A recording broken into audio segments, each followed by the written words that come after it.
Hello everyone, it's Dawn and welcome back to First Light Creations. Lovely to have you with us. Welcome to all our new subscribers and to our long-term subscribers. It's lovely to have you all with us. And so today we're going to be making a pearl or 30th wedding anniversary card. The reason I'm doing this is because next year it's our 30th wedding anniversary. That's Graham, my husband, and I. And so I thought I'd make a card in advance.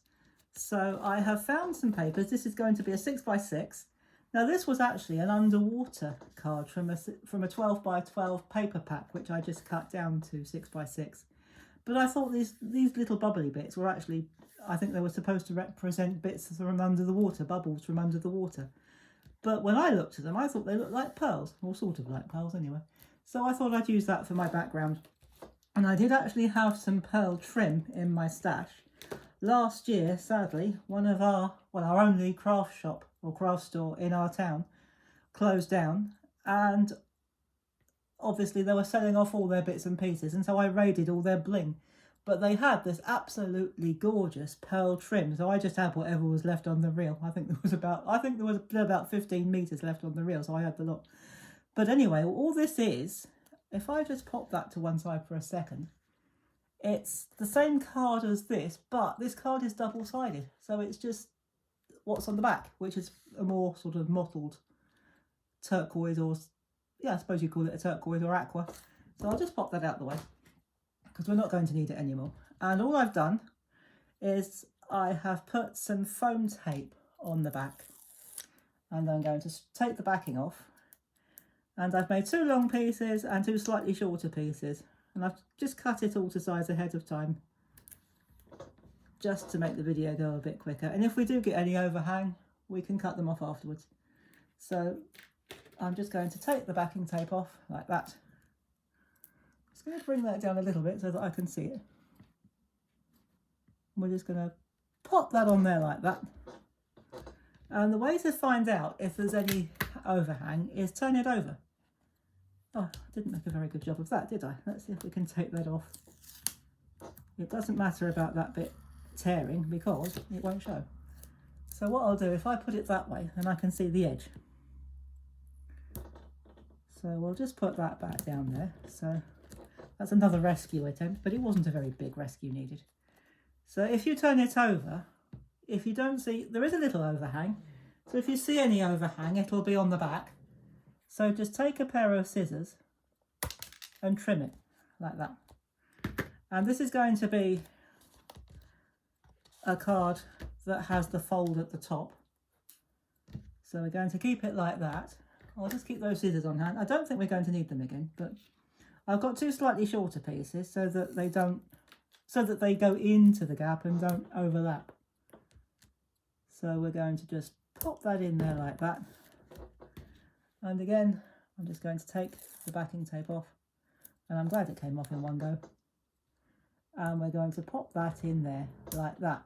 Now, the corners don't quite join, but that doesn't really matter because I have got something to cover up those joins, but we'll deal with that in a minute.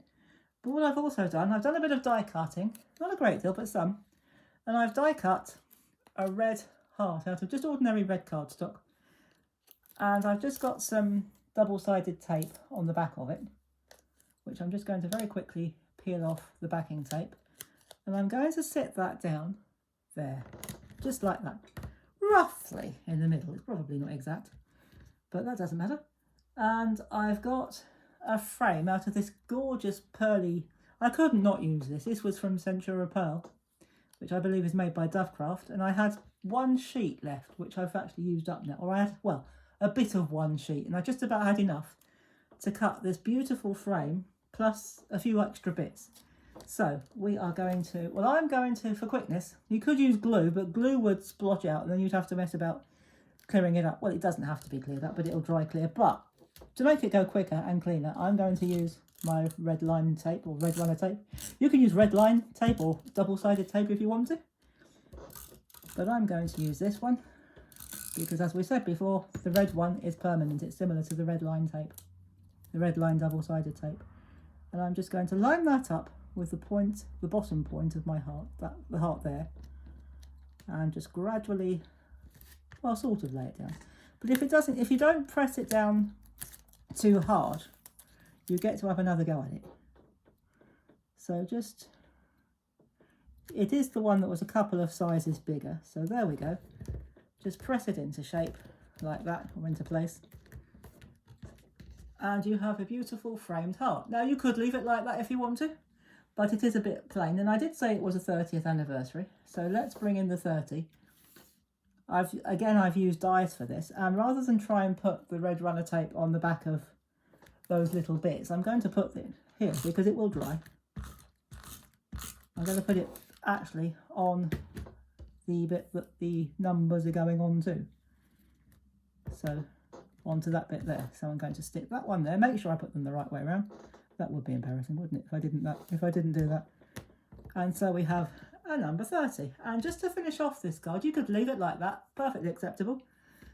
But I have also die cut from the same nesting die set. I've cut 4 little hearts from this lovely pearl, the centura pearl. Whoops. And I've got foam pads, or well, foam tape actually, on the back. And I'm just going to put it over so that you can't see the join. So if we put, and I have cut 4 because obviously there are 4 joins. So where that one didn't quite meet, if you just pop an embellishment over it like that, no one will ever know. And of course the bottom ones, we do need to make sure that it goes within or above the edges. Otherwise, if this bit comes over there, it won't stand up. So there we go, we're nearly done with this card. And we're just going to pop that off like that. Stick that down there. Get all the debris out of the way, including my scissors. And there we go. We have a beautiful 30th anniversary or pearl anniversary card, wedding anniversary card. And it will stand up quite nicely like that. And this is just underneath. I'll just give you a quick look. I haven't done an insert yet, but underneath, this is just a 300 GSM watercolour. Well, actually, it's not watercolour card, it's watercolour paper. Because I've got masses of the stuff, I thought, well, why not use it? And there is a bit of overhang on the back there, but I'm not going to worry too much about that. In fact, I'm not going to worry at all about it. So there we are. We have a 30th wedding anniversary card, which I will give to my husband next year. It's not till next March, but I thought, well, make it now, because I had all these bits and I thought, well, why not use them? So I hope you've enjoyed this and found some new ways to use up the stash that you've got hanging around in your home and your craft rooms. And I hope it's inspired you to get out what you've already got and see what you can do with it.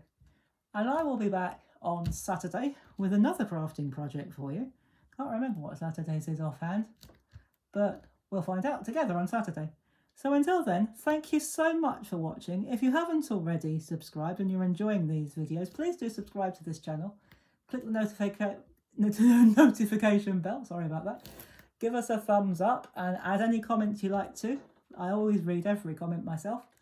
So please do leave a comment if you'd like to, or any questions you'd like to ask. I'm always happy to help and answer any questions. And I will see you Saturday. And in the meantime, enjoy the rest of the week. Have fun, everybody. And as always, happy crafting. Bye-bye for now.